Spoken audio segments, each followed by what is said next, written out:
In today's video, I'm going to teach you how to clear Chrome cache. If your browser is loading old versions of websites, running a little slowly, or showing pages that do not look quite right, clearing the cache is often a quick and simple fix. The cache is where Chrome stores temporary website files, like images and page elements, so sites can load faster the next time you visit them. Over time, though, those saved files can become outdated or cause minor browsing issues.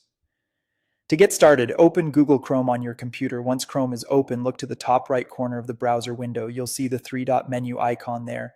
Go ahead and click it to open Chrome's main menu. From this menu, you have two possible paths. You can click Settings, which is helpful if you want to follow the full navigation inside Chrome.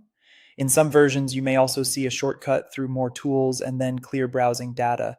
Either option takes you toward the same result, so don't worry if your screen looks slightly different. If you chose Settings, once you're in the Settings area, find the section called Privacy and Security. This is where Chrome keeps most of the controls related to your browsing activity, site permissions, and saved data. Inside that section, click Clear Browsing Data. A new window or panel will appear with several options. Here, you'll want to look for the checkbox labeled Cached Images and Files. Make sure that option is selected. This is the specific setting that clears stored website files from Chrome. If other boxes are checked, such as browsing history or cookies, take a moment to review them before continuing. If your goal is only to clear the cache, you may want to leave those unchecked. Once cached images and files is selected, click Clear Data. Chrome will begin removing the cached files, and this may take a few seconds depending on how much data has built up over time.